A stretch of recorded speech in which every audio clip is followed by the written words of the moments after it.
नमस्कार दोस्तों, नमस्कार। मैं आनंद उपाध्याय भारत के सबसे बड़े online e learning platform Unacademy पर आप सभी मित्रों का हार्दिक स्वागत करता हूं, वंदन करता हूं, अभिनंदन करता हूं। दोस्तों, क्लास शुरू करने से पहले मैं अपने बारे में थोड़ी सी जानकारी देना चाहूँगा।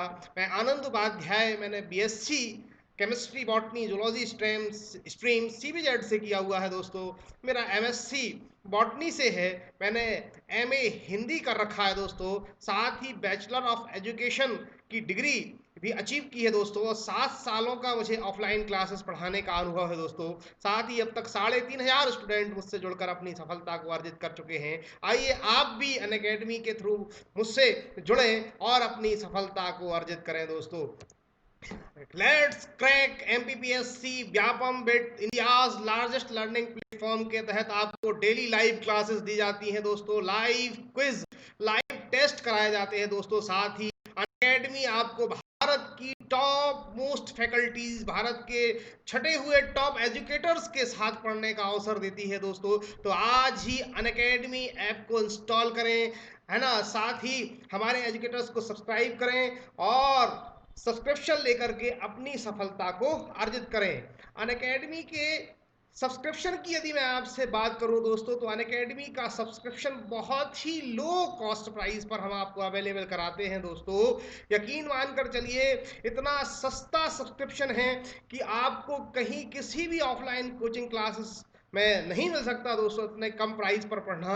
और भारत किसी भी कोचिंग इंस्टीट्यूट में आप जाते हैं तो वहाँ आपको एक फैकल्टी बहुत सारे सब्जेक्ट पढ़ाती है, लेकिन हमारे यहाँ एक सब्जेक्ट को पढ़ाने के लिए बहुत सारी फैकल्टी होती है। ये अंतर है, ये डिफरेंस है ना, ऑफलाइन क्लासेस में और दोस्तों ऑनलाइन क्लासेस में। साथ ही अभी जो कोरोना के हर्डल्स चल रहे हैं, जो कोरोना की समस्या को देखते हुए कहीं भी ऑफलाइन क्लासेस के क्राउड में बैठना मेरे हिसाब से सुविधाजनक नहीं होगा, सेहत के लिए ठीक नहीं होगा। तो अनअकैडमी का 1 साल या 2 साल का सब्सक्रिप्शन लेकर अपनी सफलता को अर्जित कर सकते हैं। दोस्तों, बड़े लो प्राइस पर अनअकैडमी आपको आपके घर बैठे क्लास देता है और भारत की टॉप मोस्ट एजुकेटर से जुड़ने का अवसर देता है। दोस्तों, 1 साल का सब्सक्रिप्शन 7,000 रुपए का है। दोस्तों, और 2 साल का सब्सक्रिप्शन केवल 8,400 का है। और साथ ही यदि आप उसमें भी कुछ डिस्काउंट चाहते हैं तो एक प्रोमो कोड, एक रेफरल कोड मैं आपको दे रहा हूं। दोस्तों, ध्यान से सुनिए, AUP10 लिख देने से दोस्तों आपको 10% का डिस्काउंट हो जाएगा। और जो 1 साल का सब्सक्रिप्शन है दोस्तों, वो केवल 6,300 रुपए में, अगर 6,300 को डिवाइडेड बाय 12 किया जाए दोस्तों, तो केवल 525 रुपए प्रति माह में आपको घर बैठे भारत की सर्वश्रेष्ठ फैकल्टीज से पढ़ने का अनुभव ही मिलेगा। दोस्तों, साथ ही आपकी सफलता में 4 चांद जरूर लगेंगे। और 2 साल का सब्सक्रिप्शन तो आप लें, ये यकीन मानकर चलिए, केवल 315 रुपए प्रति माह में आपको ये सब्सक्रिप्शन पढ़ना है। 7,560 रुपए की एक छोटी सी राशि देकर के आप 2 सालों तक भारत के टॉप मोस्ट एजुकेटर से पढ़ने का अवसर प्राप्त कर रहे हैं। यकीन मानिए, आपको ऐसा सुनहरा अवसर ना मिला है और ना मिलेगा। आज ही अनअकैडमी को सब्सक्राइब करें और अपनी सफलता को सुनिश्चित करें। दोस्तों, आज का मैं विषय लेकर आया हूं दोस्तों, हिंदी, हिंदी भाषा का विकास, evolution of Hindi language, Hindi भाषा का विकास पढ़ने जा रहे हैं। दोस्तों, यकीन मानकर चलिए, हिंदी हमारी अपनी भाषा है, इसलिए इसको पढ़ते हुए आपको जरूर गर्व का अनुभव हो रहा होगा। दोस्तों, आइए हिंदी की थोड़ी सी बात, हिंदी के बारे में बात करने से पहले भाषा की मैं बात करता हूं आपको। भाषा क्या होता है, व्हाट इज लैंग्वेज, भाषा क्या होती है दोस्तों? इसकी बड़ी सरल सी परिभाषा है। भाषा सार्थक शब्दों के समूह या संकेत को कहते हैं। क्या है दोस्तों भाषा की परिभाषा?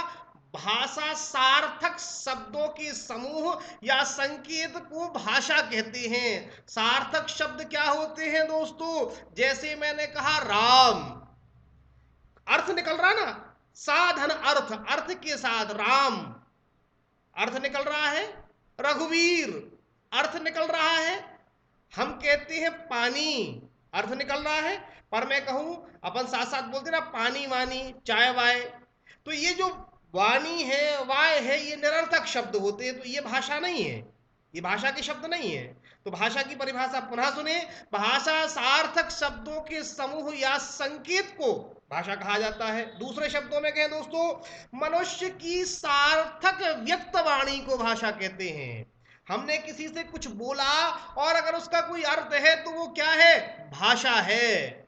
और निवेदन करूं मैं आपसे दोस्तों, तो भाषा विचार विनिमय का माध्यम होती है दोस्तों। हम अपने थॉट एक्सप्रेस करते हैं दूसरे के समक्ष, वो काय के थ्रू करते हैं? भाषा के थ्रू। तो ध्यान रखिए दोस्तों, हमने निवेदन आपसे किया कि अभिव्यक्ति का जो माध्यम है, विचारों की अभिव्यक्ति के माध्यम को भाषा कहते हैं। भाषा संस्कृत भाषा की भाष धातु से बना है। ये शब्द जो है भाषा शब्द संस्कृत की भाष धातु से बना है, जिसका अर्थ होता है मित्रों व्यक्त करना, वाणी। वाणी को व्यक्त करना इस भाष धातु का अर्थ होता है। आइए थोड़ी सी चर्चा करते हैं हिंदी के विषय में और विश्व की भाषाओं के विषय में। तो संसार में लगभग 3000 भाषाएं बोली जाती हैं दोस्तों। कितनी भाषाएं? 3000, है ना? इससे भी अधिक हो सकती हैं, लगभग बोला है इसलिए मैंने। संसार में 3000 भाषाएं बोली जाती हैं, जिसमें एक भाषा है दोस्तों हमारी हिंदी। हिंदी भाषा, ठीक है, संसार की तीसरी सबसे बड़ी भाषा हिंदी है। बोले जाने के दृष्टिकोण से एक अनुमान के मुताबिक तकरीबन 69 करोड़ लोग हिंदी बोलते हैं दोस्तों। विश्व की सबसे बड़ी भाषा आपको ज्ञात है चाइनीज या मंदारिन है दोस्तों, विश्व की सबसे बड़ी भाषा। दूसरे नंबर पर विश्व की दूसरी सबसे बड़ी भाषा आती है आंग्ल भाषा, और तीसरी भाषा हमारी हिंदी है ना? तो आपको याद हो गया, इसको बोलने वालों की संख्या तकरीबन 69 करोड़ है। और हिंदी भारोपीय, भारोपीय मतलब भारत धन यूरोप दोस्तों, Indo European family, Indo European language family.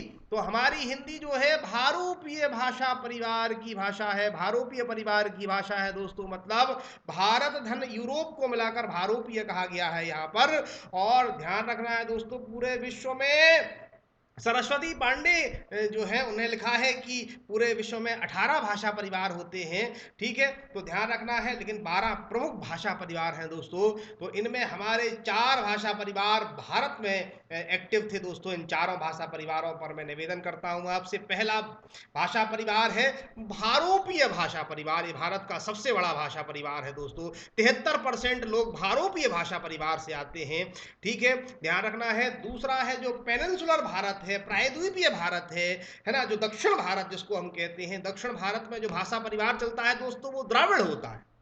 और तीसरा है ऑस्ट्रिक भाषा परिवार, और चौथा है दोस्तों चीनी तिब्बती। हिमालयी क्षेत्र में जो भाषा परिवार काम करता है दोस्तों वो चीनी तिब्बती होता है। जैसे सिक्किम चले जाइए मित्रों, अरुणाचल प्रदेश चले जाइए, यहाँ पर आपको चीनी तिब्बती भाषा परिवार मिल जाता है। भारत का सबसे बड़ा भाषा परिवार बिल्कुल आपको याद हो गया दोस्तों, भारोपीय भाषा परिवार भारत का सबसे बड़ा भाषा परिवार है। और भारोपीय परिवार की जो है, भारोपीय भाषा परिवार की 10 शाखाएं हैं। महत्वपूर्ण प्रश्न है दोस्तों, ठीक है, एसआई आदि के दृष्टिकोण से महत्वपूर्ण प्रश्न है कि भारोपीय परिवार की कुल कितनी भाषाएं हैं? तो 10 भाषाएं हैं। और ध्वनि के आधार पर, है ना, in the basis of syllable, ध्वनि के आधार पर इन्हें 2 वर्गों में बांटा गया है। एक है सतम और दूसरा दोस्तों केंतुम, ठीक है। सतम और केंतुम ये 10 महत्वपूर्ण तो नहीं है, केवल आपको इतना याद रखना है कि भारोपीय भाषा परिवार की कुल कितनी शाखाएं हैं। आपको याद हो गया, भारोपीय भाषा परिवार की 10 शाखाएं हैं, जिसमें आपको महत्वपूर्ण पढ़ना है दोस्तों भारत ईरानी।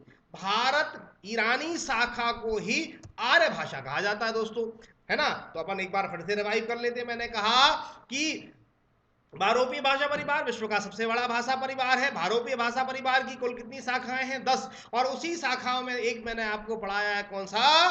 ध्यान रखना, भारत और ईरानी, इसे ही आर्य भाषा कहा जाता है। ये महत्वपूर्ण है, ठीक है। डॉक्टर जॉन अब्राहम गियर्सन महोदय ने, ठीक है, डॉक्टर गियर्सन भी कह सकते हैं इनको, डॉक्टर गियर्सन ने भारत ईरानी या आर्य भाषा को 3 उपवर्गों में बांटा गया है दोस्तों। पहला है ईरानी, दूसरा है दरद, और तीसरा है भारतीय आर्य भाषा। किसने किया ये वर्गीकरण? डॉक्टर गियर्सन महोदय ने। कितने वर्गों में बांटा है? कितने उपवर्गों में? 3 उपवर्गों में। पहला कौन सा है दोस्तों? ईरानी, दूसरा है दरद और तीसरा है भारतीय आर्य भाषा।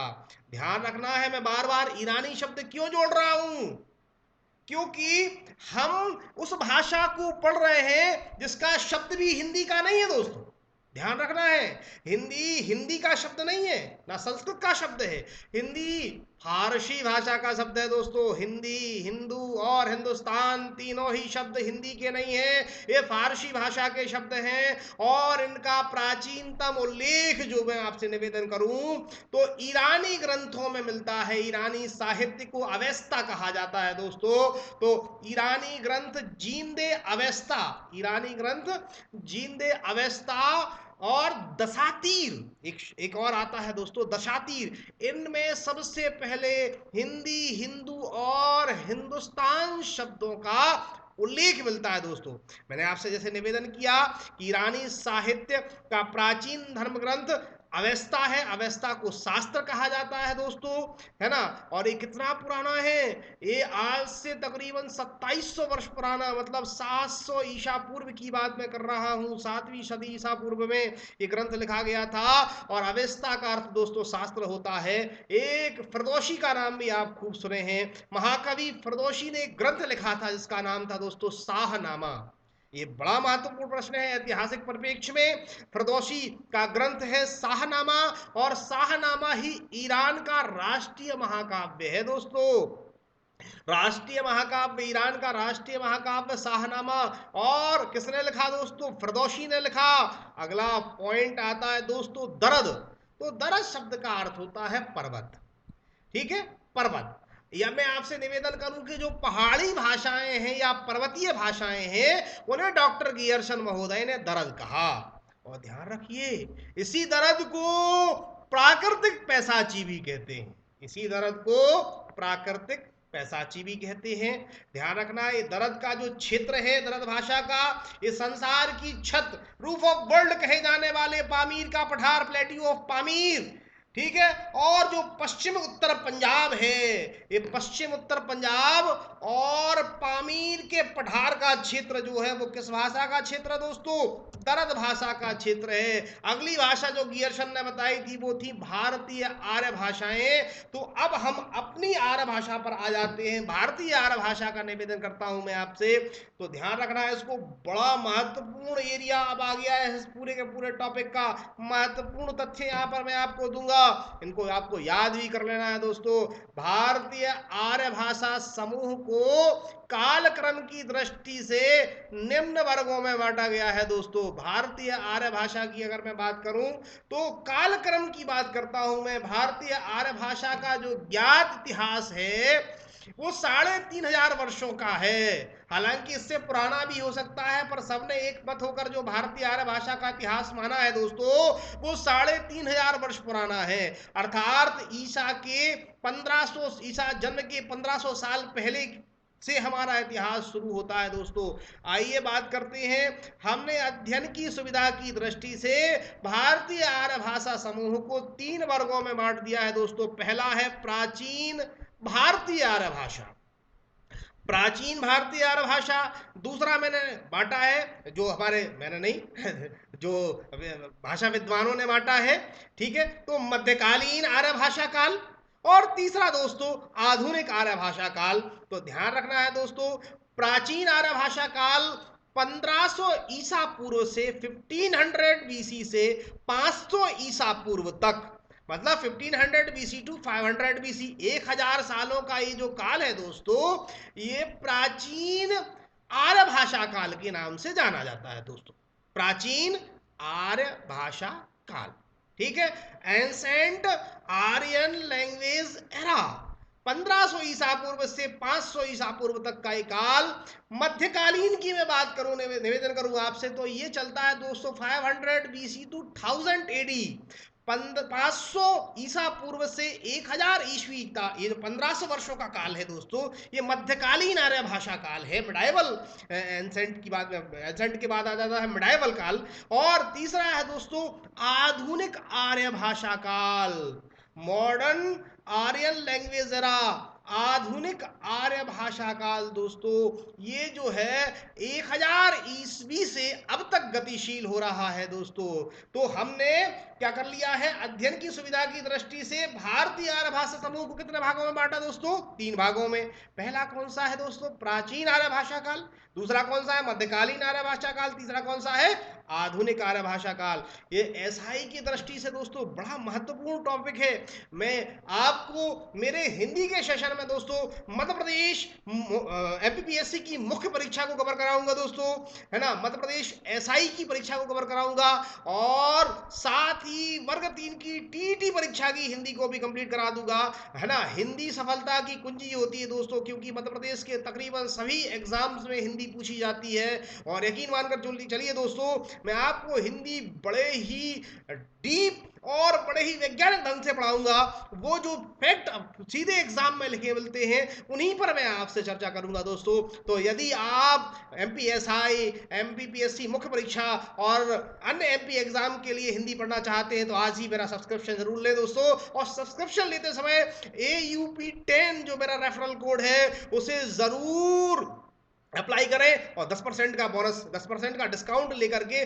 बड़े ही कम दामों में एमपी की एग्जामों की तैयारी करने के लिए अनअकैडमी का सब्सक्रिप्शन दोस्तों ले सकते हैं। आइए प्राचीन आर्य भाषा काल को मैं थोड़ा सा डिटेल में समझाने की कोशिश करता हूं। प्राचीन आर्य भाषा काल का काल आपको याद हो गया दोस्तों, 1500 ईसा पूर्व से 500 ईसा पूर्व तक का काल ये प्राचीन आर्य भाषा काल था दोस्तों। इसे अध्ययन की सुविधा की दृष्टि से पुनः 2 भागों में बांटा गया दोस्तों। पहला है वैदिक संस्कृत और दूसरा है लौकिक संस्कृत दोस्तों। वैदिक संस्कृत जिसमें वेदों की रचना हुई, लौकिक संस्कृत जिसमें रामायण और महाभारत जैसे ग्रंथ लिखे, इनको पुनः 500 वर्षों का काल माना गया है दोस्तों। 1500 ईसा पूर्व से 1000 ईसा पूर्व तक कौन सा चल रहा है दोस्तों? वैदिक संस्कृत। और 1000 ईसा पूर्व से 500 ईसा पूर्व तक कौन सा चल रहा है दोस्तों? लौकिक संस्कृत। मैंने पहले ही कहा था कि प्राचीन आर्य भाषा काल 1000 वर्षों का है और इसको पुनः 2 भागों में बांट दो तो 500 ठीक है। 500 वर्षों तक वैदिक संस्कृत और 500 वर्षों तक लौकिक संस्कृत। आइए थोड़ी सी अपन वैदिक संस्कृत को और गहराई में आपसे मैं अगर बात करूं तो वैदिक संस्कृत में ही वेदों की रचना हुई दोस्तों। वैदिक संस्कृत में ही वेदों की रचना हुई दोस्तों, ठीक है। वैदिक संस्कृत में वेदों की रचना हुई। तो वेद किसने लिखे, ये आज तक एक विवादास्पद प्रश्न है। वेद किसने लिखे? वेदों को अपरुषेय भी कहा जाता है दोस्तों। क्या कहा जाता है? अपरुषेय, मतलब अधन पुरुष। आ का अर्थ होता है बिना। कहते हैं कि वेदों की रचना किसी पुरुष ने नहीं की थी दोस्तों, है ना। ये वह ज्ञान है जो देवताओं ने धरती पर निवास करने वाले आर्य ऋषियों को दिया और आर्य ऋषियों ने पीढ़ी दर पीढ़ी यह ज्ञान गुरुकुल व्यवस्था के तहत अपने शिष्यों को याद करा दिया। लिखने की जरूरत ही नहीं थी कहीं, ठीक है। ये ज्ञान सीधा चल रहा था दोस्तों। कैसा? गुरु ने अपने शिष्य को दिया और शिष्य जब पुनः गुरु पद पर प्रतिष्ठित हुआ तो उसने अपने शिष्य को दिया। One generation to another generation, एक पीढ़ी से दूसरी पीढ़ी में हजारों वर्षों तक ये ज्ञान ऐसे ही डिलीवर होता रहा दोस्तों। लेकिन एक व्यक्ति आए, महर्षि कृष्ण द्वापायन वेदव्यास, इसको बड़ा महत्वपूर्ण है ये, इसको याद कर ले। महर्षि कृष्ण द्वापायन वेदव्यास ने वेदों का संकलन किया। मैं ये नहीं कह रहा हूं कि रचना की, वेदों का संकलन, जो ये ज्ञान था उसे ऑन पेपर पर ले आए दोस्तों। इसके ये मैंने जो आपको कहानी सुनाई, इसके संबंध में एक और प्रमाण देता हूं मैं दोस्तों। वेदों को श्रुति कहा जाता है। क्या कहा जाता है दोस्तों? श्रुति। और श्रुति ऐसा काव्य होता है जिसे सुना जाए, जिसे पढ़ा जाए पर लिखा ना जाए दोस्तों, ठीक है। तो वैदिक ज्ञान ऐसा ज्ञान था जो पढ़ा गया, जो सुना गया पर लिखा नहीं गया। उसको लिखने का काम किसने किया? महर्षि कृष्ण द्वापायन वेदव्यास महोदय ने दोस्तों क्या किया था? वेदों को लिखने का काम कर दिया दोस्तों, ऑन पेपर पर ले आए। वैदिक संस्कृत जो है उसी में वेदों की क्या हो गई दोस्तों? रचना हो गई। और थोड़ा सा वैदिक संस्कृत को मैं निवेदन करूं तो वैदिक संस्कृत के कुछ और नाम भी है। जैसे वैदिक संस्कृत को वैदिकी भी कहा जाता है दोस्तों। वैदिक संस्कृत को छंदस भी कहा जाता है। वैदिक संस्कृत के 2 अन्य नाम मैंने आपको बताए, वैदिकी और छांदस। ये और महत्वपूर्ण मैं बताने जा रहा हूं आपको। वैदिक संस्कृत में ध्वनियों की संख्या 52 थी। वर्तमान हिंदी में भी ध्वनियों की संख्या कितनी है? 52 है दोस्तों। लेकिन अभी का सिनेरियो अलग है। पहले क्या था, 39 कॉन्सोनेंट थे। वैदिक संस्कृत में 39 व्यंजन थे और 13 वॉवेल थे, 13 स्वर थे। इन दोनों का योग से 52 वर्ण थे वैदिक। ये प्रश्न भी महत्वपूर्ण है एसआई की परीक्षा के लिए कि वैदिक संस्कृत में ध्वनियों की संख्या कितनी थी। तो वैदिक संस्कृत में दोस्तों ध्वनियों की संख्या कितनी थी, 52 थी। और वैदिक संस्कृत में ही वेदों की रचना हुई दोस्तों। वेदों को संहिता भी कहा जाता है दोस्तों, वेदों को संहिता भी कहा जाता है। और वेदों की संख्या कितनी है दोस्तों, वेदों की संख्या 4 है दोस्तों। आपको बिल्कुल याद हो जाएगा, ध्यान रखना है वेदों की संख्या कितनी है, 4 है। ध्यान रखना है वैदिक साहित्य को अध्ययन की सुविधा की दृष्टि से पुनः कितने भागों में बांटा है, 3 भागों में। पहला भाग है दोस्तों संहिता, संहिता को ही क्या कहा, वेद। और दूसरा है ब्राह्मण। ब्राह्मण ग्रंथ का नाम है, यहाँ किसी जाति को इंडिकेट नहीं कर रहा है ये, संहिता। और दूसरा है ब्राह्मण ग्रंथ। और तीसरा है दोस्तों उपनिषद। ठीक है, तो संहिता तो मैंने निवेदन किया आपसे, 4 कौन कौन सी थी। सबसे संसार का सबसे प्राचीन ग्रंथ कौन सा है दोस्तों, ये बड़ा गौरव का विषय है हम भारतीयों के लिए। दुनिया का सबसे बड़ा ग्रंथ भी भारत में है, दुनिया का सबसे पहला ग्रंथ भी भारत का है, ऋग्वेद। ऋग संहिता संसार का सबसे प्राचीनतम ग्रंथ ऋग्वेद है दोस्तों। और ऋग्वेद में 10 मंडल हैं दोस्तों, 1028 सूक्त हैं और 10,580 ऋचाएं हैं। ये इतना बड़ा दोस्तों हमारा ऋग्वेद है। और हमारी दूसरी संहिता है दोस्तों यजुर्वेद या यजुर संहिता। और यजुर्वेद के पुनः 2 भाग में आगे आपको बताऊंगा, शुक्ल यजुर्वेद और कृष्ण यजुर्वेद। शुक्ल यजुर्वेद और कृष्ण यजुर्वेद। तीसरा दोस्तों साम संहिता, संगीत को समर्पित संहिता है ये। और चौथा है अथर्व संहिता, ऐतिहासिक परिप्रेक्ष्य में पर पढ़ते हैं, जादू टोनों के लिए समर्पित है ना, मंत्र, बलि प्रथा के मंत्र, जादू टोने टोटके, ये सब अथर्व संहिता में दिए गए हैं दोस्तों। ध्यान रखना है हमारी संहिताएं कितनी है, 4 है ना। इन चारों संहिताओं के ब्राह्मण ग्रंथ भी हैं दोस्तों, है ना। इनको अपन टीका कह सकते हैं, है ना, व्याख्या की गई है, वेदों की व्याख्या। ठीक है, ब्राह्मणों ने की तो उनको ब्राह्मण ग्रंथ कह दिया। जैसे कि ऋग्वेद की जो व्याख्या है या टीका है दोस्तों, उसे ऐतरेय ब्राह्मण कहा जाता है। कौन सा ग्रंथ है, ऐतरेय ब्राह्मण ग्रंथ। ठीक है, सामवेद की चर्चा में करूं दोस्तों, तो सामवेद के लिए पंचविश या तांडव ब्राह्मण, पंचविश या तांडव ब्राह्मण। और तीसरी संहिता दोस्तों अथर्व संहिता। अथर्व संहिता का जो ब्राह्मण ग्रंथ है वो गौपद ब्राह्मण है दोस्तों। और भारतीय आर्य भाषाओं में अंत की जो संहिता है वो बची है यजुर्वेद। यजुर्वेद को कितने भागों में बांटा दोस्तों, 2 भागों में। पहला है शुक्ल यजुर्वेद। शुक्ल यजुर्वेद का जो ब्राह्मण ग्रंथ है दोस्तों वो शतपथ ब्राह्मण है। और कृष्ण यजुर्वेद का जो ब्राह्मण ग्रंथ है वो है दोस्तों तेतत्तरीय ब्राह्मण, तेतत्तरीय ब्राह्मण ग्रंथ। ठीक है, तो एक बार पुनः अपन देख लेते हैं दोस्तों। ठीक है, संहिताएं कितनी थी, 4। ऋग संहिता का ब्राह्मण ग्रंथ कौन सा है, ऋग्वेद का ब्राह्मण ग्रंथ कौन सा है, ऐतरेय ब्राह्मण।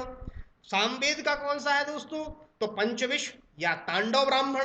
अथर्ववेद का कौन सा है, गौपथ ब्राह्मण। ठीक है, शुक्ल यजुर्वेद का कौन सा है, सासे शुक्ल सासे सतपथ, सतपथ ब्राह्मण। कृष्ण यजुर्वेद का कौन सा है, कृष्ण खुद टिपिकल थे।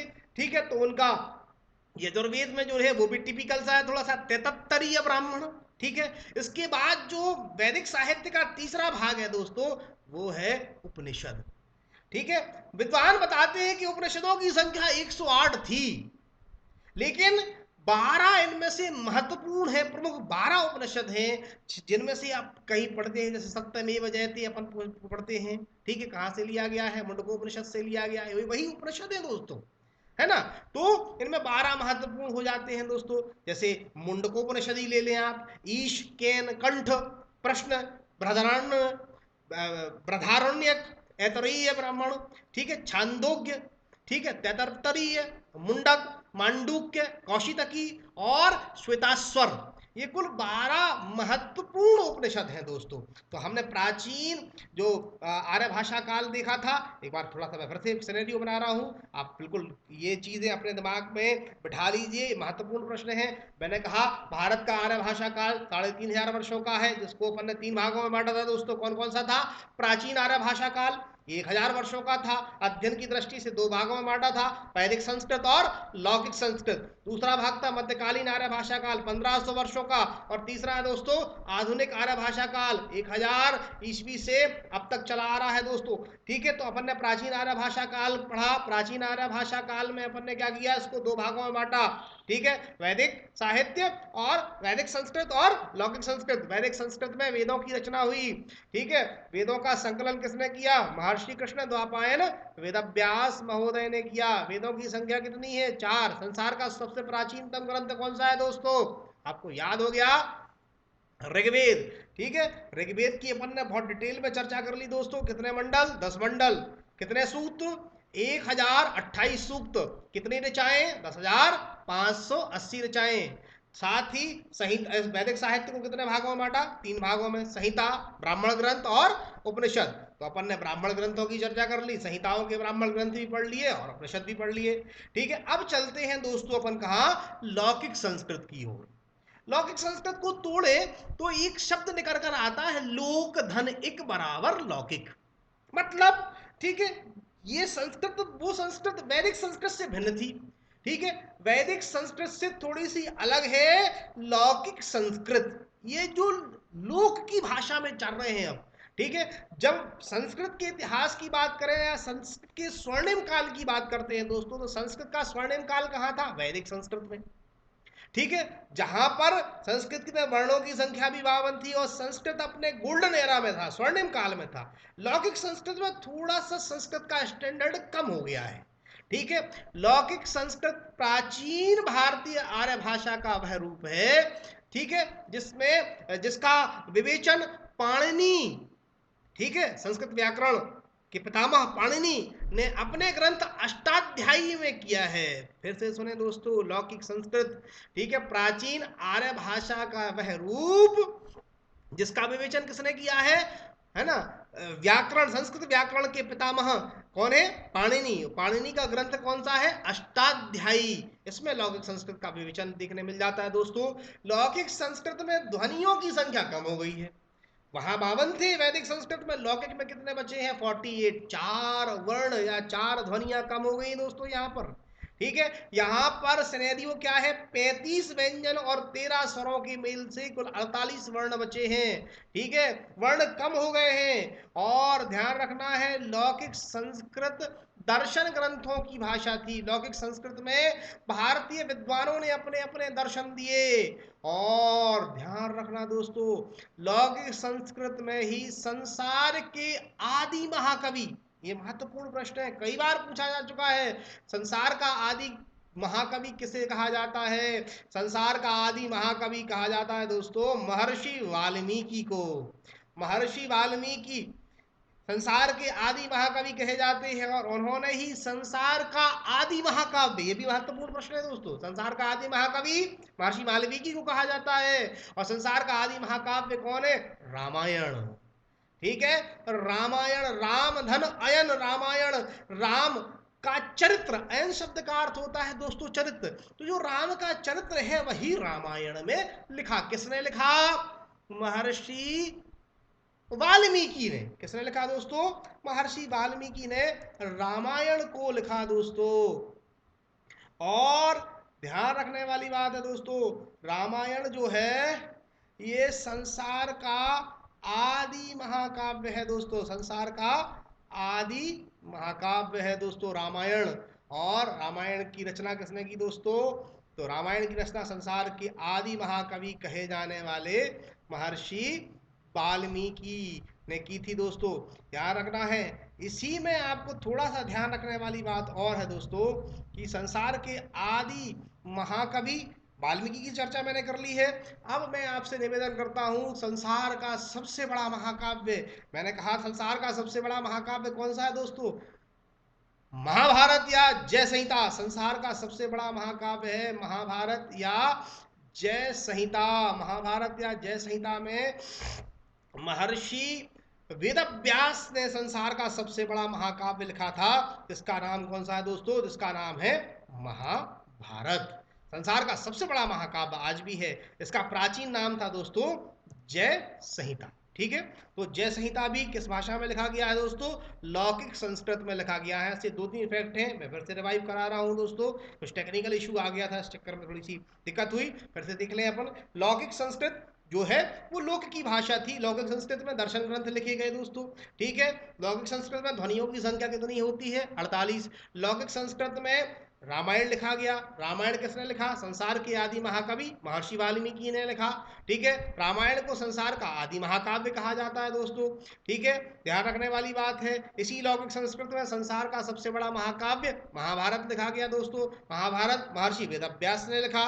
और ध्यान रखना दोस्तों, संसार का सबसे बड़ा महाकाव्य महाभारत, उसका पूर्व नाम क्या था? जय संहिता था। इतनी बात अपन ने कर ली। अब दोस्तों चलते हैं मध्यकालीन आर्य भाषा काल पर दोस्तों, ठीक है। मध्यकालीन आर्य भाषा काल, ध्यान रखना दोस्तों, मध्यकालीन आर्य भाषा काल है ना, मध्यकालीन आर्य भाषा काल चलता है दोस्तों, नोट कर लें, 500 ईसा पूर्व से 500 बीसी से 1000 एडी तक, 1000 ईस्वी तक, 1500 सालों का काल दोस्तों मध्यकालीन आर्य भाषा काल है। ध्यान रखना दोस्तों, मध्यकालीन आर्य भाषा काल को अध्ययन की सुविधा की दृष्टि से 3 भागों में बांटा गया है दोस्तों। पहला है पाली, दूसरा है प्राकृत, ठीक है, और तीसरा है दोस्तों अपभ्रंश। ये भी 500-500 वर्षों के, कोई टेंशन वाली बात नहीं है। पाली भी 500 साल तक चला, प्राकृत भी 500 साल, और अपभ्रंश भी, ठीक है। पाली कब से कब तक चला होगा दोस्तों? पाली चलता है 500 ईसा पूर्व से पहली सदी के आरंभ तक। पहली सदी के आरंभ से 5वीं सदी के अंत तक कौन सा चलता है? प्राकृत। और 5वीं सदी के अंत से, है ना, 10वीं सदी तक कौन सा चलेगा दोस्तों? तो वो चलेगा प्राकृत। आइए पाली की बात करते हैं दोस्तों। पाली शब्द का अर्थ होता है दोस्तों बुद्ध के वचन। क्या होता है? पाली शब्द का अर्थ होता है दोस्तों बुद्ध के वचन, ठीक है ना। लिखा गया है त्रिपिटकों में, बुद्धम वचनम रखेति, अर्थात बुद्ध के वचन ही क्या है? पाली भाषा, ठीक है। या मैं दूसरे शब्दों में आपसे निवेदन करूं तो महात्मा बुद्ध ने जनसाधारण को उपदेश पाली भाषा में दिए थे। महात्मा बुद्ध ने जनसाधारण को अपने उपदेश पाली भाषा में दिए थे, है ना। और महात्मा बुद्ध को आपको याद ही है, एशिया का प्रकाश पुंज कहा जाता है, लाइम लाइट ऑफ एशिया कहा जाता है। क्या कारण है दोस्तों? महात्मा बुद्ध ने आम आदमी की भाषा में आम आदमी की बात की थी। इसके पहले तक जो संस्कृत चल रही थी वो विद्वानों की भाषा थी, ठीक है। जो संस्कृत को पढ़ रहा था केवल वही समझता था, बाकी सब लोग तो जो जैसा बता दिया गया वैसा काम करते थे। लेकिन महात्मा बुद्ध ने जनसाधारण को जनसाधारण की भाषा में एड्रेस किया, संबोधित किया, और लोग बुद्ध से बड़े प्रभावित हुए।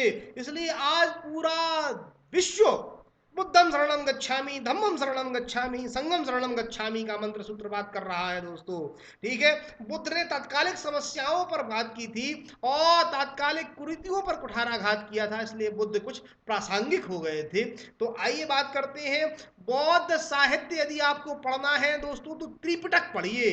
कौन सा ग्रंथ पढ़ना पड़ेगा आपको? त्रिपिटक। संख्या 3 है ना, संख्या 3 है दोस्तों। आप थोड़ा सा अपने दिमाग में ये सिनेरियो बना लें, कौन कौन सा है? अभिधम्म पिटक, अभिधम्म पिटक, सुत्त पिटक और विनय पिटक। ये तीनों हैं जो किससे आए हैं? बौद्ध साहित्यकाय में लिखा गया है पाली भाषा में। तीनों त्रिपिटकों की रचना काय में हुई है? तो वो पाली भाषा में हुई दोस्तों। और ध्यान रखना है, पाली को देश की प्रथम देशी भाषा कहा जाता है। ये प्रश्न पूछा जा चुका है, देश की प्रथम देशी भाषा कौन सी थी? पाली, ठीक है। देशी भाषा का तात्पर्य होता देश में जन्मी भाषा, इसी देश में उसका जन्म हुआ था। कैसे हुआ था? ठीक है, लौकिक संस्कृत के टूटने से, विघटन से कौन सी भाषा का जन्म हुआ? पाली भाषा का जन्म हुआ। तो देश की प्रथम देशी भाषा हो गई, ठीक है। पाली भाषा में बौद्ध साहित्य के बहुत से ग्रंथ लिखे गए। दीपवंश लिखा गया, महावंश लिखा गया, मिलिंद पढ़ो लिखा गया, ठीक है। ये सारे किस भाषा में लिखे गए दोस्तों? ये पाली भाषा में। और पाली भाषा में ही महात्मा बुद्ध ने जनसाधारण को अपने दिए थे उपदेश। ये काल बुद्ध के समय से लिया गया है, ठीक है। अब मैं चर्चा करता हूं मध्यकालीन आर्य भाषा काल की दूसरी भाषा, जिसको हम प्राकृत भाषा कहते हैं दोस्तों। कौन सी भाषा? प्राकृत, ठीक है। प्राकृत भाषा की मैं आपसे बात करूं तो देश की दूसरी प्राकृत, ठीक है, देश की दूसरी प्राकृत है प्राकृत भाषा, मध्यकालीन आर्य भाषा की दूसरी भाषा प्राकृत भाषा, देश की दूसरी प्राकृत भी कहा जाता है इसको, ध्यान रखिए, है ना। इस प्राकृत भाषा में ही जैन साहित्य लिखा गया। कौन सा साहित्य लिखा गया? जैन साहित्य। जैन साहित्य को आगम कहा जाता है दोस्तों, और आगम की रचना किस भाषा में हुई? प्राकृत भाषा में हुई दोस्तों। आगम की रचना प्राकृत भाषा में हुई, ठीक है। और नमो अरियंताणम नमो सिद्धाणम नमो आयर्याणम, ये जो सूत्र है ये प्राकृत भाषा का है दोस्तों। जैन धर्म को समर्पित भाषा थी। कौन सी भाषा? प्राकृत भाषा। इसे साहित्यिक प्राकृत भी कहा जाता था दोस्तों। इसमें काफी साहित्य लिखा गया। पूरा जैन साहित्य जो आगम है वो प्राकृत भाषा में ही लिखा गया था दोस्तों। अब मध्यकालीन आर्य भाषा काल की तीसरी भाषा के बारे में बात करता हूं दोस्तों मैं आपसे, जिसको अपभ्रंश कहा जाता है दोस्तों। क्या कहा जाता है? अपभ्रंश। कब से कब तक चलता है? 6वीं सदी के आरंभ से 10वीं सदी की समाप्ति तक का जो काल है उसे अपभ्रंश के नाम से जाना गया दोस्तों। अपभ्रंश शब्द का अर्थ होता है भ्रष्ट रूप, ठीक है। तो महर्षि पतंजलि अपने ग्रंथ महाभाष्य में इसे भ्रष्ट भाषा भी कहते हैं दोस्तों।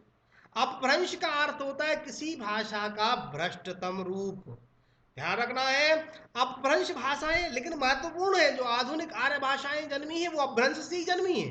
लेकिन देखो, संस्कृत का जो गोल्डन टाइम था, स्वर्णिम एरा था, वो वैदिक संस्कृत था। वैदिक से लौकिक, लौकिक से पाली, पाली से प्राकृत, प्राकृत से अपभ्रंश की उत्पत्ति हुई, और यहां इसका डिक्रीजमेंट हो गया, ठीक है, अवनयन हो गया, और इसका विकृत रूप सामने आया, वो अपभ्रंश कहलाया।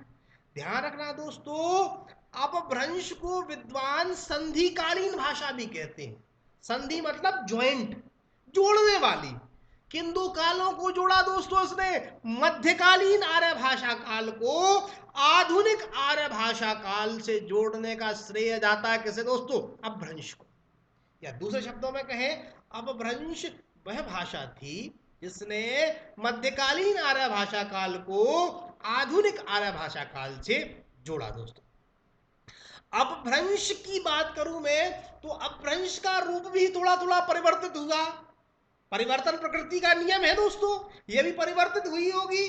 तो अपभ्रंश से आया अवहट्ट। क्या आया दोस्तों?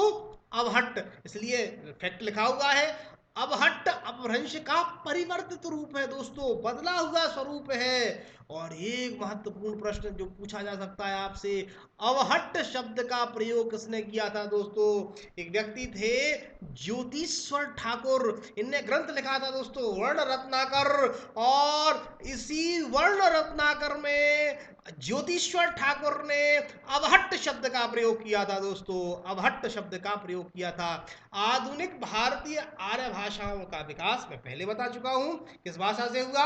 अपभ्रंश से ही हुआ। तो जो आधुनिक आर्य भाषाएं आज हम भारत में देखते हैं, बोलते हैं, वो कहां से जन्म के आई हैं? इसी अपभ्रंश से आई हैं। मध्यकालीन आर्य भाषा काल की अगर मैं बात करूं आपसे, कुछ प्रमुख अपभ्रंश थे जिनसे नई आधुनिक भाषाएं जन्मी हैं, उनके विषय में बात करता हूं। तो भोलानाथ तिवारी एक व्यक्ति थे जिन्होंने अपना क्षेत्रीय विवरण प्रस्तुत किया है, उसको समझ लेते हैं अपन।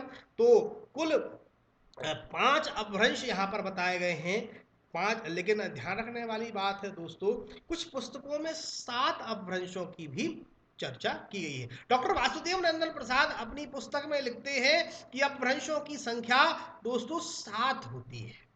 कितनी होती है? 7। लेकिन सभी विद्वानों ने 5 ही बताए हैं, तो मैं 5 पढ़ा देता हूं आपको। पहला है दोस्तों सौरसेनी अपभ्रंश, ठीक है। 16 महाजनपद अपन पढ़े हैं, उनमें एक सूरसेन महाजनपद था जो मध्य भारत में था। उसी मध्य भारत का जो क्षेत्र है वो सौरसेनी या मध्यवर्ती अपभ्रंश के नाम से जाना जाता है। इसमें पश्चिमी हिंदी आ जाती है दोस्तों, ठीक है, पश्चिमी हिंदी, इसी में राजस्थानी आ जाती है, इसी में पहाड़ी भाषाएं भी आ जाती हैं दोस्तों, और इसी में गुजराती भी आ जाती है। मतलब ये पूरा जो क्षेत्र है, कहाँ से? उत्तर प्रदेश का क्षेत्र है, उत्तराखंड का क्षेत्र है, और आप हिमाचल साइड चले जाइए, उतर कर नीचे आ जाइए, राजस्थान पहुंचिए दोस्तों, और राजस्थान से आप गुजरात जाइए। ये वाला जो क्षेत्र है ये सौरसेनी अपभ्रंश से जन्मा हुआ है दोस्तों। अगला है दूसरा अपभ्रंश जो आपने बताया है, वो है मागधी अपभ्रंश।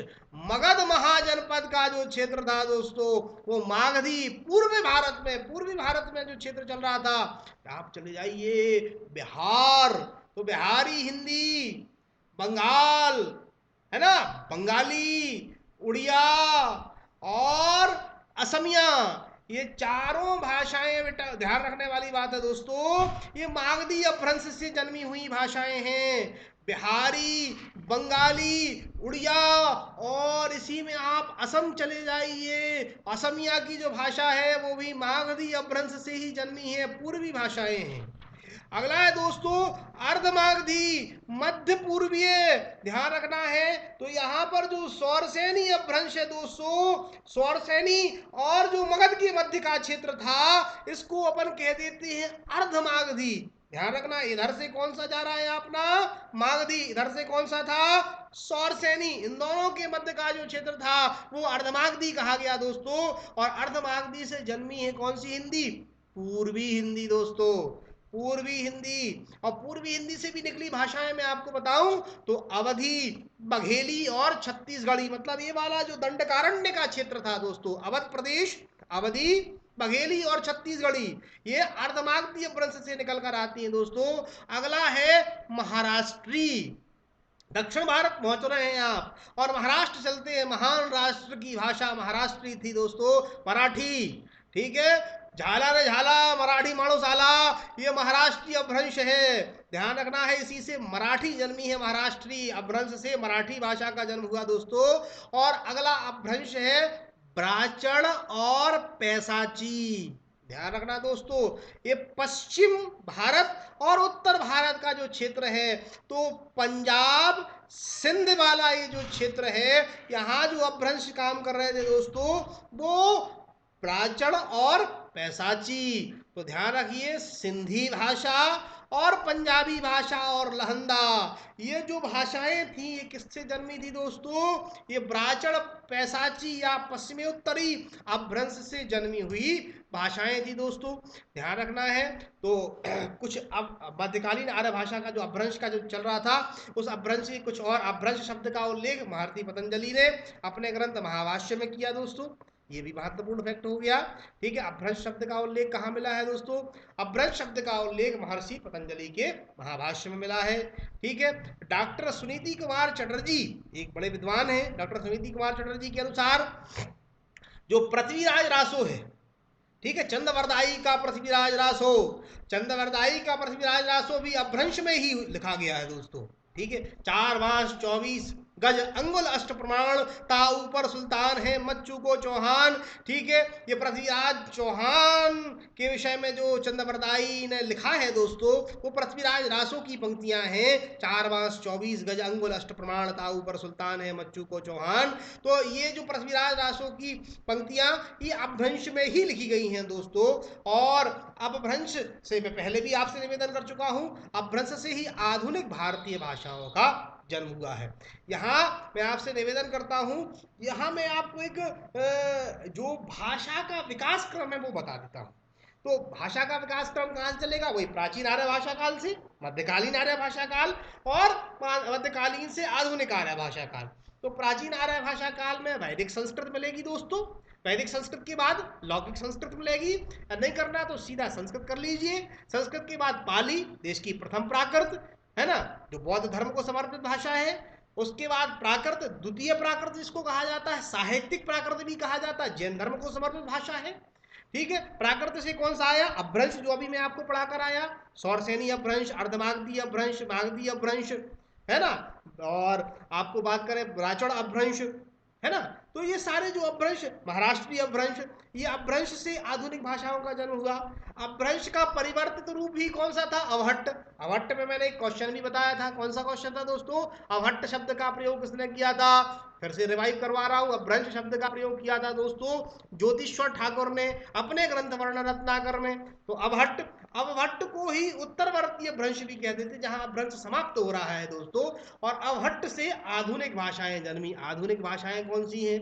जैसे कि अब आप बंगाली, असम में बोली जाने वाली असमिया, ठीक है, और आप चले जाइए गुजरात में बोली जाने वाली गुजराती, महाराष्ट्र में बोली जाने वाली मराठी। तो ये जो भाषाएं हैं दोस्तों, ये आधुनिक आर्य भाषाएं कही जाती हैं, जिनका जन्म कैसे हुआ? संस्कृत से हुआ, लेकिन रूप बदलते बदलते हुआ। वो क्रम मैंने आपको दोस्तों यहाँ पर बता दिया, ठीक है। मध्यकालीन आर्य भाषा काल की कुछ और बातें रह गई हैं जो महत्वपूर्ण तथ्य थे, वो मैं आपको बता देता हूं। तो हिंदी का प्रथम कवि किसे माना? ठीक है, तो हिंदी के प्रथम कवि में थोड़ी सी दिक्कतें थी, लेकिन उसको अपन सॉर्ट आउट कर लेते हैं। डॉक्टर शिवसेन सेंगर, क्वेश्चन पूछा जाए डॉक्टर शिवसेन सेंगर के अनुसार हिंदी का प्रथम कवि कौन था? तो नाम लिखना है आपको पुष्य या पुंड। पुष्य या पुंड, ठीक है, किसके अनुसार? डॉक्टर शिवसेन सेंगर के अनुसार। और यही प्रश्न पूछ लिया जाए राहुल सांकृत्यायन के अनुसार, तो आपको लिख देना है सरहप्पा हिंदी का प्रथम कवि।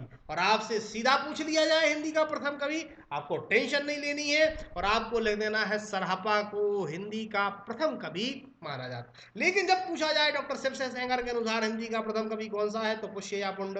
आपसे पूछा जाए राहुल सांकृत्यायन के अनुसार कौन सा है, तो सरहप्पा। और आपसे सीधा पूछ लिया जाए तो आपको सरहप्पा लगाना है हिंदी का प्रथम कवि, ठीक है। अब मैं हिंदी की बोलियां बता देता हूं आपको और क्षेत्र बता देता हूं। विद्वानों ने अपने अनुसार हिंदी को वर्गीकृत किया और हिंदी की कुल 18 बोलियां बताई, उन्हीं को मैं बात कर लेता हूं आपसे, ठीक है। तो ध्यान रखना है, अपभ्रंश पहला है सौरसेनी अपभ्रंश। यहाँ हिंदी लिखा गया है, गलत है, उसको सुधार लेना दोस्तों। वहां सौरसेनी अपभ्रंश, सौरसेनी अपभ्रंश से जन्म हुआ था पश्चिमी हिंदी का, और इनसे कुल 6 बोलियों की उत्पत्ति हुई दोस्तों। वो बोलियां निम्नलिखित हैं। कौरवी, कौरवी को ही खड़ी बोली भी कहा जाता है दोस्तों। दूसरी है हरियाणवी, हरियाणा में बोली जाने वाली, या इसको बांगरू भी कहा जाता है। बापू तो सेहत के लिए हानिकारक है, ये हरियाणवी है दोस्तों। दक्कनी, ब्रज भाषा, ब्रज का जो माधुर्य है दोस्तों, वो पूरा जो ब्रजमंडल है मथुरा के आसपास का 84 कोस का जो क्षेत्र ब्रजमंडल कहलाता है, वहां ब्रज भाषा बोली जाती है दोस्तों। ब्रज का माधुर्य भी पश्चिमी हिंदी के अंतर्गत ही आता है दोस्तों, पश्चिमी हिंदी से जन्मी हुई बोली। और ध्यान रखना दोस्तों, ब्रज भाषा से ही बुंदेली की उत्पत्ति हुई है ना। मैं जहां से आपको क्लास पढ़ा रहा हूं दोस्तों, ये बुंदेलखंड है, वीरों की उर्वरा भूमि बुंदेलखंड। और यहाँ जो भाषा बोली जाती है, बोली बोली जाती है दोस्तों, वो बुंदेली है। और बुंदेलाओं, बुंदेला राजपूतों के नाम पर इसका नाम दोस्तों बुंदेली पड़ा था, ठीक है। तो ये भी किसकी बोली है? पश्चिमी हिंदी के अपभ्रंश से जन्मी पश्चिमी हिंदी दोस्तों, वो भी आपको याद हो गया, सौरसेनी, मध्य भारत का क्षेत्र। और कन्नौजी, खुशबुओं का शहर कन्नौज, यहां जो भाषा बोली जाती दोस्तों वो कन्नौजी, वो भी किससे जन्मी थी दोस्तों? पश्चिमी हिंदी से। अगली बात करते हैं दोस्तों, तो सौरसेनी अपभ्रंश में ही अपन चलते हैं राजस्थानी हिंदी के पास। राजस्थान चूंकि बड़ा है दोस्तों, तो भारत का क्षेत्रफल की दृष्टि से सबसे बड़ा राज्य राजस्थान है, तो उसको जगह ज्यादा है, तो भाटवी अध्ययन की सुविधा की दृष्टि से 4 भागों में लेते हैं दोस्तों। तो इसकी 4 बोलियां हैं, देखो सीधा समझने वाली बात है। आप कभी मेवात मतलब उत्तरी राजस्थान में जाएंगे, राजस्थान का ऊपरी भाग वहां मेवात है, तो ध्यान रखिए हरियाणा से लगा हुआ क्षेत्र है, तो यहाँ मेवाती बोली जाती है दोस्तों। बिल्कुल दक्षिण में आ जाइए तो मालवा के पठार से लगा हुआ राजस्थान है, तो यहाँ मालवी बोली जाती है। उत्तरी राजस्थान में मेवाती, दक्षिणी राजस्थान में मालवी। अब चलिए थोड़ा सा पूर्वी राजस्थान की ओर, गुलाबी शहर जयपुर लेकर चलते हैं दोस्तों, बड़ा प्यारा शहर है, ठीक है। तो हवा महल घूम के आएंगे और जयपुर पहुंच जाएंगे, तो यहाँ जयपुरी, पूर्वी राजस्थान में जयपुरी या दुधाड़ी बोली जाती है दोस्तों। और पश्चिमी राजस्थान जो मारवाड़ के नाम से जाना जाता है दोस्तों, यहाँ मारवाड़ी बोली जाती है। बड़ा समृद्ध क्षेत्र है खाने पीने की दृष्टि, खाने पीने के शौकीन जरूर मारवाड़ जाएं। और बढ़िया बढ़िया व्यंजन खा के आए। तो ये राजस्थान था दोस्तों। राजस्थान को हमने 4 भागों में बांटा था दोस्तों, है ना।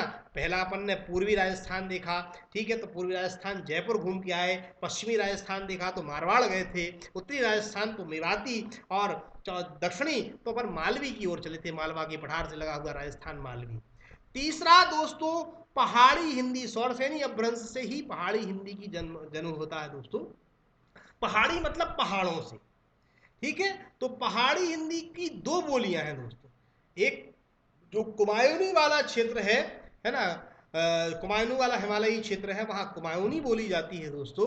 और गढ़वाल के क्षेत्र में, धौरी गढ़वाल का जो क्षेत्र है, वहाँ गढ़वाली बोली जाती है। ये 2 बोलियां जो पहाड़ी हिंदी से जन्मी है दोस्तों। अगला अपभ्रंश देखते हैं अब, अर्धमागधी अपभ्रंश। कौन सा अपभ्रंश दोस्तों? अर्धमागधी, मतलब मैंने बताया था ना आधा मगध वाला क्षेत्र। किस किस से जुड़ा था? सौरसेनी और मगध के मध्य का क्षेत्र, है ना। तो यहां से जन्मी थी भाषा पूर्वी हिंदी दोस्तों। पूर्वी हिंदी से 3 बोलियां निकली, अवधी, बघेली और छत्तीसगढ़ी। अवध प्रदेश या अयोध्या वाला जो क्षेत्र है वो भी पूर्वी हिंदी का क्षेत्र है, अवधी। बघेलखंड का जो क्षेत्र है, ठीक है, वो भी बघेली वाला है, पूर्वी हिंदी से जन्मा है। और जो छत्तीसगढ़ वाला क्षेत्र है, छत्तीसगढ़ी जो बोलते हैं दोस्तों, वो भी पूर्वी हिंदी से ही जन्मा है। आइए अगला अपभ्रंश देखते हैं, तीसरा अपभ्रंश मागधी अपभ्रंश दोस्तों। मागधी अपभ्रंश से बिहारी हिंदी का जन्म होता है। और बिहारी हिंदी से दोस्तों 3 बोलियां आपको मिल जाएंगी। कभी बिहार जाएंगे तो भोजपुर के अंचल में जाएंगे तो भोजपुरी सुनकर आएंगे। बड़ा भोजपुरी इंडस्ट्री, बड़ी इंडस्ट्री बन रही है दोस्तों। मनोज तिवारी और निरहुआ जैसे लोगों ने इसे आगे बढ़ाया है। तो यहाँ भोजपुरी और मैथिली और मगही, जो मगहर समुदाय के लोग हैं वो मगही बोला करते हैं। मिथिला का जो क्षेत्र है वहाँ मैथिली का प्रचलन है, और भोजपुर का जो क्षेत्र है वहाँ भोजपुरी मिल जाती है दोस्तों। मागधी अपभ्रंश से जन्मने वाली भाषाएं बिहारी हिंदी, और बिहारी हिंदी की 3 बोलियां दोस्तों, भोजपुरी, मैथिली और मगही। ठीक है, अब कुछ नामकरणों की चर्चा कर लेते हैं दोस्तों। कौन सी बोली का नामकरण किसने किया, ये महत्वपूर्ण है। अच्छा, इसके पहले क्वेश्चन किस तरीके से बनते हैं दोस्तों, तो पूछ लेते हैं कि अवधी किस उपभाषा की बोली है। अवधि के आपसे आंसर देने के क्वेश्चन, आपको ऑप्शन मिल जाएंगे, पूर्वी हिंदी, पश्चिमी हिंदी, बिहारी हिंदी, इनमें से कोई नहीं। ठीक है, तो ये आपको याद रखना है कि भाई अपभ्रंश कौन सा था? अर्धमागधी। अब अर्धमागधी से जन्म होगा पूर्वी हिंदी का, और पूर्वी हिंदी से 3 बोलियां निकल के आई दोस्तों, अवधी, बघेली और छत्तीसगढ़ी। तो ये तीनों किस में आ जाएंगी? पूर्वी हिंदी में। इस तरीके से क्वेश्चन बन जाएंगे।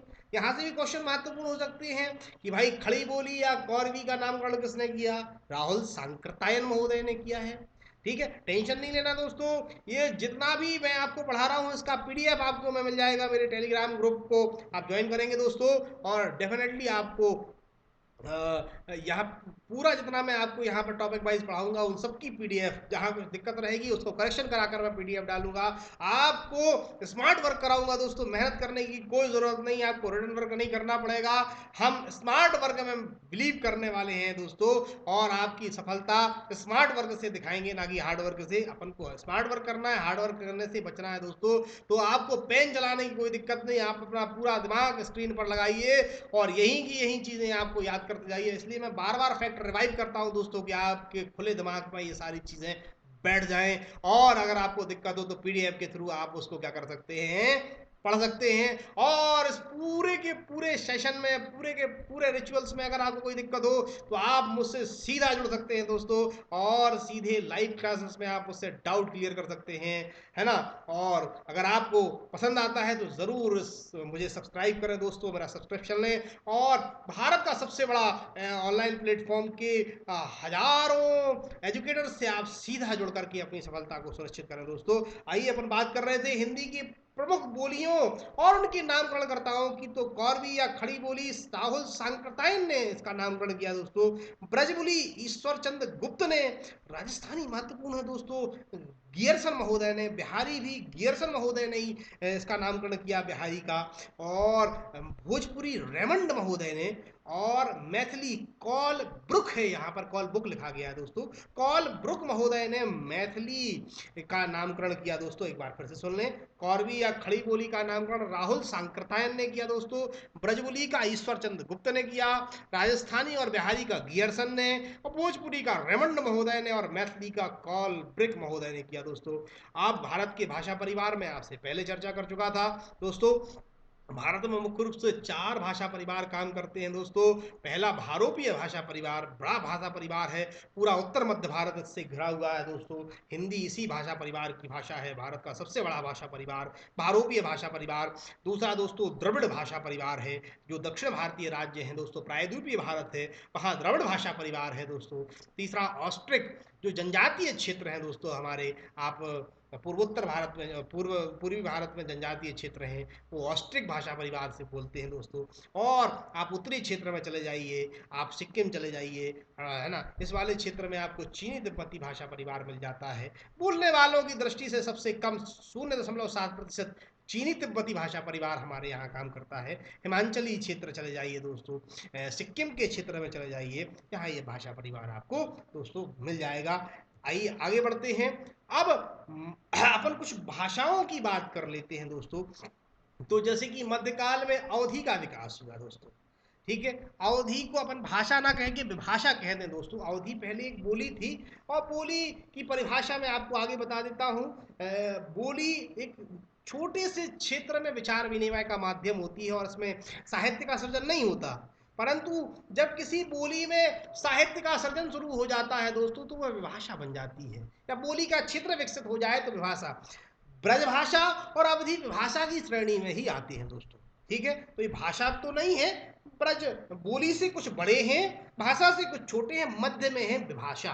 तो अवधि की बात करें तो अवधि जो अवध प्रांत था, अवध प्रांत की भाषा को या बोली को अवधि कहा गया दोस्तों, ठीक है। अवधि का केंद्र अयोध्या है दोस्तों, ठीक है। अवधि का जो केंद्र है वो अयोध्या है, ठीक है। अयोध्या शब्द का परिवर्तित रूप जो है वो अवध के रूप में आया, और अवध की बोली को ही अवधि कहा गया दोस्तों। और जितना राम भक्ति का साहित्य है वो अवधि में लिखा गया, ठीक है। राम भक्ति का जो साहित्य है वो अवधि में, तुलसीदास ने अवधि में ही श्री रामचरितमानस की रचना की थी दोस्तों। आगे इस पर चर्चा करेंगे विस्तार से। एक बड़ा वीर रस प्रधान काव्य है ना, बुंदेलखंड के क्षेत्रों में, अवध प्रदेश के क्षेत्रों में खूब गाया जाता है, आह्ला, ठीक है। आल्हा खंड। तो जगनिक एक व्यक्ति थे, तो जगनिक ने आला खंड अवधी भाषा में ही लिखा। और ध्यान रखना है, ये अवधी की प्रथम रचना मानी जाती है, लेकिन सभी लोग नहीं मानते ऐसा, ठीक है। अधिकांश साहित्यकार अवधी की पहली रचना मानते हैं मुल्ला दाऊद की कृति लोर कहाँ, या इसी का नाम है चंदायन, ठीक है। 14वीं शताब्दी के आसपास ये लिखा गया था दोस्तों। तो अवधी साहित्यकार अवधी की पहली रचना मानते हैं मुल्ला दाऊद की लोर कहाँ या चंदायन को, लेकिन आलाखंड इसके और पूर्व में लिखा गया था दोस्तों, ये भी सत्य है, ठीक है। लेकिन जो अधिकांश साहित्यकारों ने माना वही हमें मानना पड़ेगा। तो अपन मान लेते हैं कि पहली अवधी की पहली रचना कौन सी है, मुल्ला दाऊद की जो कृति है लोर कहाँ या चंदायन है, ठीक है। और इसमें दोहा चौपाइयों आदि का प्रयोग भी हो गया।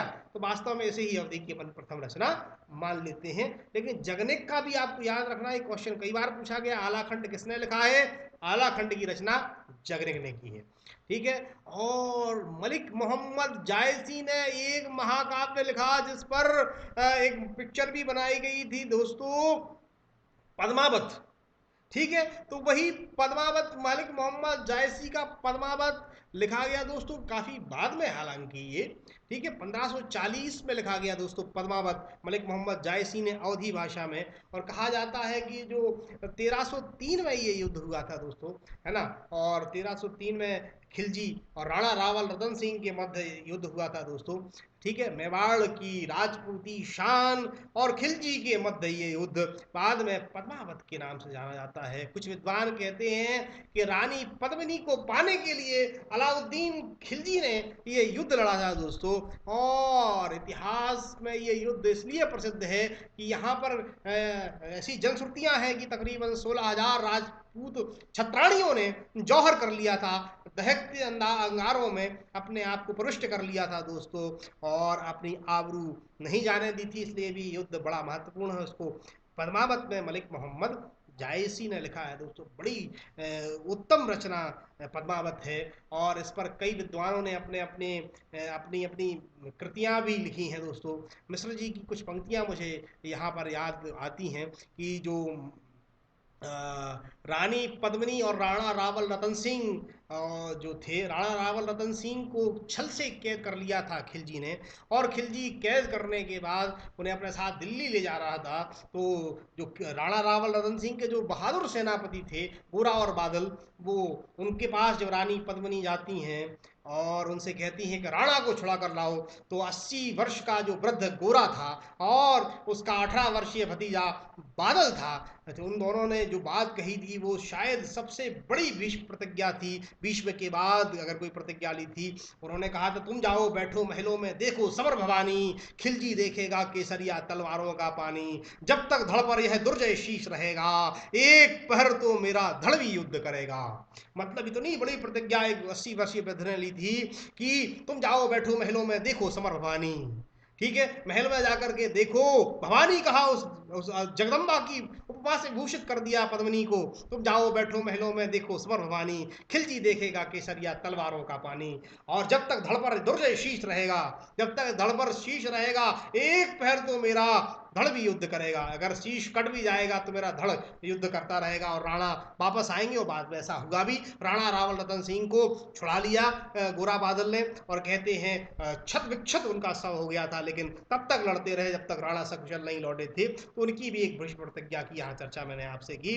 तो वो जायसी के बारे में आ गया, तो ये बीच में मुझे याद आ गया, मलिक मोहम्मद जायसी ने पद्मावत लिखा दोस्तों, और पद्मावत इस परंपरा का सबसे प्रौढ़ ग्रंथ माना जाता है दोस्तों। तुलसीदास ने अवधि में ही रामचरितमानस लिखा है ना, और तुलसीदास ने मंदाकिनी नदी के तट पर बैठ करके चित्रकूट नामक स्थल पर दोस्तों श्री रामचरितमानस की रचना की, और श्री रामचरितमानस आज घर घर में पढ़ा जाता है दोस्तों। ये भी अवधी भाषा का ही दोस्तों एक ग्रंथ है।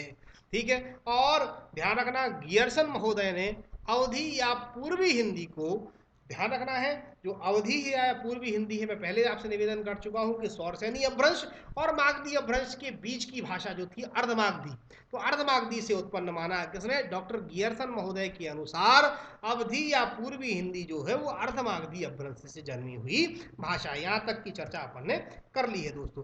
अवधी भाषा के प्रमुख रचनाकारों की मैं अगर आपसे बात करूं दोस्तों, और उनकी कुछ रचनाएं आपके सामने हैं। मुल्ला दाऊद पहली रचना लिखी है नेलोर कहाँ या चंदायन, कुतुबन ने मृगावती, मलिक मोहम्मद जायसी ने पद्मावत लिखा दोस्तों, नाभादास ने भक्तमाल लिखा, तुलसीदास ने श्री रामचरितमानस लिखा, शेख नसार ने यूसुफ जुलेखा लिखी, और भवानी शंकर ने खूब कहानियां अपन बचपन में पढ़ते थे, बेताल पच्चीसी। ठीक है, दूरदर्शन पर धारावाहिक भी आपने देखा होगा बेताल पच्चीसी, ये सभी। अब बात करता हूं, मैं निवेदन करता हूं ब्रज भाषा की। ब्रज शब्द का अर्थ होता है दोस्तों पशु। ब्रज शब्द का अर्थ क्या होता है, पशु या गायों का समूह या चारागाह।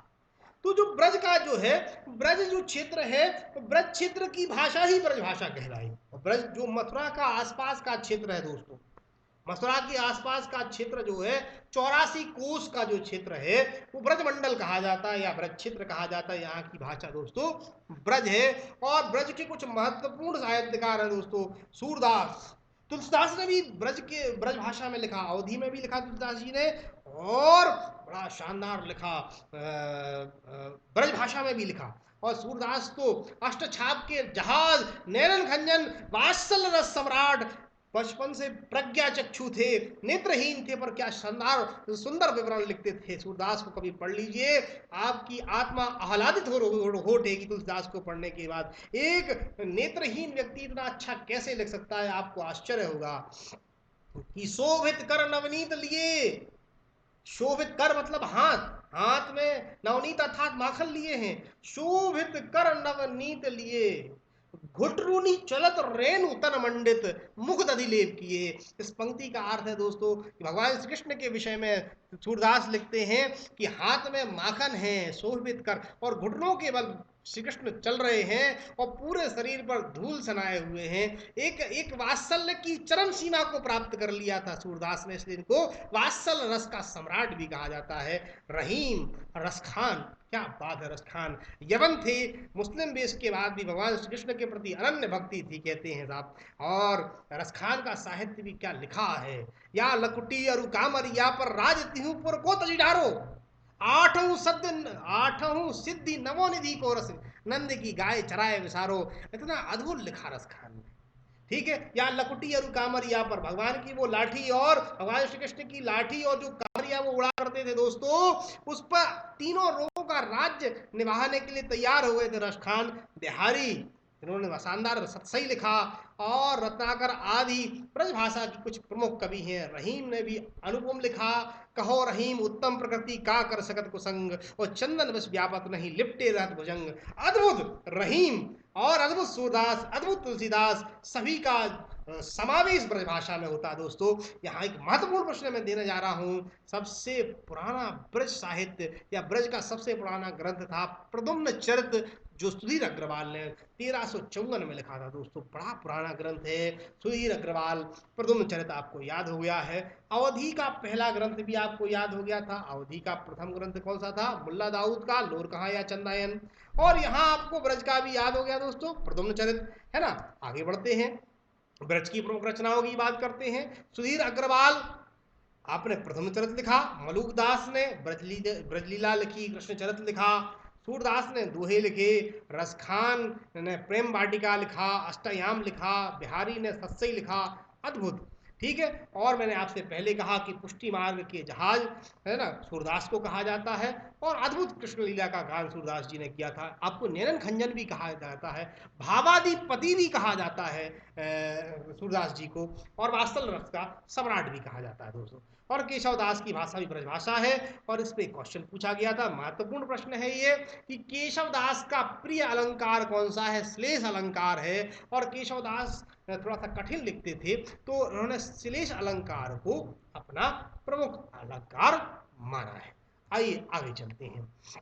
और मानक हिंदी की मैं आपसे बात करता हूं दोस्तों, ठीक है। मानक हिंदी, अभी जो वर्तमान में मानक हिंदी का स्वरूप देखने मिल रहा है दोस्तों, एक खड़ी बोली ही है, ठीक है, जिसको हम समाचार पत्रों में पढ़ते हैं और आदि में, तो वो मानक हिंदी है। और मानक हिंदी किसका परिवर्तित रूप है दोस्तों? खड़ी बोली का, ठीक है। खड़ी बोली का दूसरा नाम क्या है? कौरवी। मैं आपको पहले पढ़ा कर आया हूं दोस्तों, खड़ी बोली का नाम कौरवी भी है, ठीक है। डॉक्टर भोलानाथ तिवारी के अनुसार हिंदी खड़ी बोली की 3 शैलियां थी, ठीक है। जो हिंदी खड़ी बोली की 3 शैलियां कौन सी? पहली शैली थी दोस्तों हिंदुस्तानी, दूसरी थी उर्दू, और तीसरी थी हिंदी। और खड़ी बोली जो है वो 1000 ईस्वी के आसपास जन्मी हुई भाषा है। किसके अनुसार? डॉक्टर भोलानाथ तिवारी कहते हैं कि खड़ी बोली की 3 शैलियां हैं दोस्तों, हिंदुस्तानी, उर्दू और हिंदी। और इसका जन्म 1000 ईस्वी के आसपास हुआ। और खड़ी बोली के विकास को डॉक्टर भोलानाथ त्रिपाठी ने 3 भागों में बांट दिया दोस्तों। पहला भाग था आदिकाल, 500 वर्षों का, 1000 से 1500 ईस्वी तक आदिकाल चला दोस्तों, ठीक है। दूसरा था मध्यकाल, ठीक है, 1500 से 1800 ईस्वी तक मध्यकाल चला। और तीसरा है दोस्तों आधुनिक काल, जो 1800 ईस्वी से अब तक चल रहा है। और ये बड़ा महत्वपूर्ण है, भारतीय ग्रंथों में हिंदी शब्द का सबसे पहला प्रयोग किसने किया था? ठीक है, तैमूर लंग के भतीजे थे सरफुद्दीन यजदी महोदय। ये जो तैमूर लंग भारत में आया था आक्रमण करने के लिए, उनके भतीजे थे सरफुद्दीन यजदी। उन्होंने एक ग्रंथ लिखा था दोस्तों जफरनामा। और जफरनामा, जफर शब्द का अर्थ होता है विजय, जीत, ठीक है। तो जो जीत के विषय में उन्होंने ये लिखा था तैमूर लंग की विजय के बाद में, तो उसी में 1424 ईस्वी में ये ग्रंथ आपने लिखा सरफुद्दीन यजदी महोदय ने, जफरनामा। और उसी में सबसे पहली बार हिंदी शब्द का प्रयोग किया दोस्तों। भारत में हिंदी शब्द का प्रयोग आपने ही किया, ठीक है। फिर अगर आगे चले अपन, तो फिरदौसी, अलबरूनी, अमीर खुसरो, अबुल फजल आदि ने भी हिंदी में अपनी कविताएं लिखी। और अमीर खुसरो ने तो पहेलियां भी लिखी, बड़ी शानदार पहेलियां लिखी, ठीक है। मुकरियां भी लिखी अमीर खुसरो ने। अमीर खुसरो भारत में एक बड़ा नाम है, तबला और सितार के जनक भी हैं, ठीक है।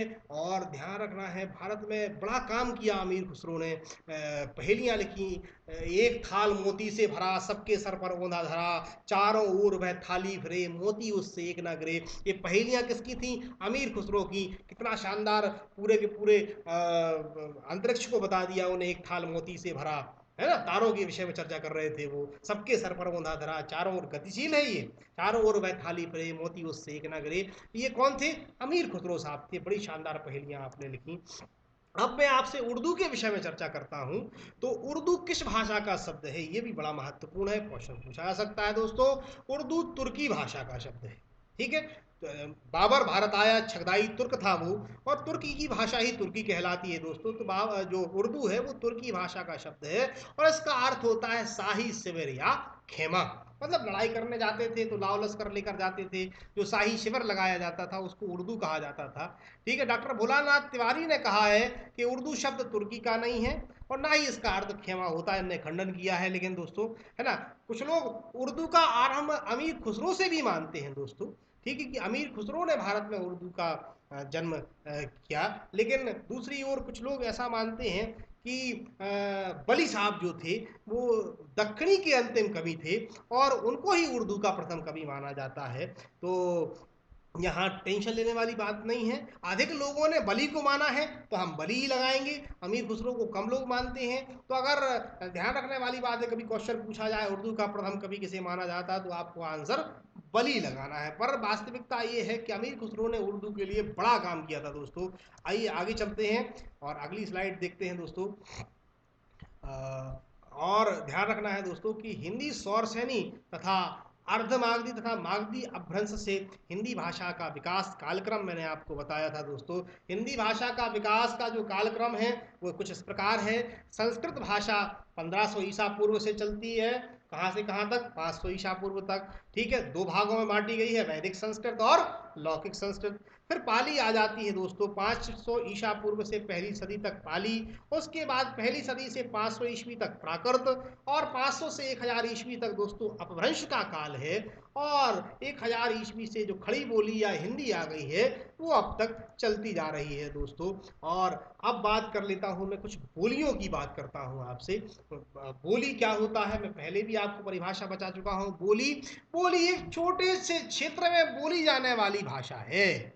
बोली एक छोटे से क्षेत्र में बोले जाने वाली भाषा है। एक छोटा सा क्षेत्र है, उसमें बोल रहे हैं, पर विचारों का आदान प्रदान कर रहे हैं, ठीक है। तो वो बोली है, लेकिन बोली में साहित्य का सर्जन नहीं होता, साहित्य का लेखन नहीं होता। और इसका क्षेत्र भी दोस्तों कैसा होता है? सीमित होता है, बहुत व्यापक क्षेत्र नहीं होता है। मध्य प्रदेश की कुछ प्रमुख बोलियां देखता हूं, मैं बताता हूं आपको। मध्य प्रदेश में बुंदेली बोली जाती है दोस्तों।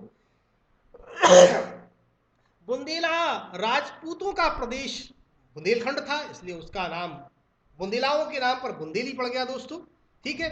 और बुंदेलखंडी बोली को बनाफरी भी कहा जाता है, ये प्रश्न पूछा गया है, ठीक है। साहित्यिक दृष्टिकोण से महत्वपूर्ण प्रश्न है, और आजकल प्रश्न थोड़ा टिपिकल आ रहे हैं तो क्वेश्चन महत्वपूर्ण है।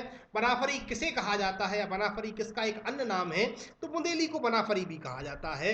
और बुंदेली में जैसे मैंने बताया था, आला खंड की रचना जगनिक ने की थी। वो जगनिक ईसुरी, खयाली राम, रामचरण, गोरेलाल, गंगाधर व्यास, ये कुछ महत्वपूर्ण जो है साहब बुंदेली के कवि रहे, बुंदेली के बड़े लेखक रहे, जिसमें जगनिक तो बड़े महत्वपूर्ण हैं। आलाखंड भी आपने लिखा, और जगनिक को शरण किसने दी थी? तो कालिंजर के परमार राजा थे, और उन्होंने ही जगनिक को शरण दी, और बाद में जगनिक ने आलाखंड भी लिखा। और एक बड़े कवि थे ईश्वरी, आज भी इनकी भागें और मौसम संबंधी भविष्यवाणियां इनने जो की थी वो अद्भुत थी। ईश्वरी भी एक बुंदेली के बड़े नाम थे। बघेली की बात करता हूं मैं, तो अवध प्रदेश और छत्तीसगढ़ के मध्य का जो क्षेत्र है वो बघेलखंड के नाम से जाना जाता है, और बघेली राजपूतों के नाम पर इसका नाम बघेली पड़ा दोस्तों। रीवा के लोग इसे रेवाड़ी भी कहते हैं कुछ लोग। और यहाँ के बड़े नाम थे बैजनाथ पांडे, बैजू, और सैफुद्दीन सिद्दीकी, सैफू, और शंभू प्रसाद द्विवेदी, शंभू काका अद्भुत लिखा करते थे। ये कुछ बड़े नाम हैं बघेली के। अगली मालवी की बात करता हूँ दोस्तों। मालवा पश्चिम मध्य प्रदेश का बड़ा विस्तृत भूभाग है। और ध्यान रखना है, जो ऊंचा भाग होता है या पठारी भाग होता है दोस्तों, उसे उसे मालव कहा जाता है। और मालवा का ऊंचा ऊंचा पठार होने के कारण से मालवी कहा गया दोस्तों। और यहाँ भी पन्नालाल शर्मा नायब हो गए, तो आनंद राय दुबे हो गए, और हरीश निगम साहब, और एक बाल कवि बैरागी, बड़े बाल कवि बैरागी बड़े कवि हैं दोस्तों। ये मालवा के रचनाकार हैं, मालवी की रचनाकार हैं दोस्तों। निमाड़ी, निमाड़ क्षेत्र जो हमारा है, सफ़ेद सोने का क्षेत्र, खंडवा, खरगोन, बुरहानपुर, बड़वानी, ये 4 जिले जो हैं ये सफ़ेद सोने के क्षेत्र हैं, निमाड़ी। और माँ गंगा का, माँ नर्मदा का, क्षमा करें, माँ नर्मदा का वरद हस्त है इस क्षेत्र पर। यहाँ से माँ नर्मदा चली जाती हैं और इस क्षेत्र को बड़ा उपजाऊ बनाती हैं। तो निमाड़ में बोली जाने वाली जो है वो निमाड़ी कहलाती है दोस्तों। और मैं आपसे निवेदन करता हूँ, विभाषा, जैसे मैंने बोली बताया था दोस्तों, बोली एक सीमित क्षेत्र में बोली जाती है, पर बोली का जब क्षेत्र विस्तृत हो जाता है दोस्तों, जो क्षेत्र का विकास हो जाता है और उसमें साहित्य की रचना होने लगती है, तब बोली को विभाषा कहा जाने लगता है दोस्तों। बोली विभाषा बन जाती है। जैसे ब्रजभाषा में साहित्य लिखा दोस्तों, तो ब्रजभाषा भी क्या हो गई, एक विभाषा। अवधी में भी बड़ा साहित्य लिखा, तो अवधी भी क्या हो गई दोस्तों, विभाषा हो गई। ठीक है, तो विभाषा में साहित्य का सृजन होता है। बोली का क्षेत्र सीमित है, साहित्य सृजन नहीं हो रहा तो बोली है। बोली का क्षेत्र जब बड़ा हो जाएगा और उसमें साहित्य की रचना होने लगेगी दोस्तों, तो वो क्या बन जाएगा, विभाषा बन जाएगा। ध्यान रखना है, बोली और विभाषा में अंतर करना है अपन को। विभाषा अभी 2 है वर्तमान में, एक ब्रजभाषा है और दूसरी अवधी भाषा है। और मानक भाषा की मैं बात करता हूँ, standard language. What is standard language, मानक भाषा।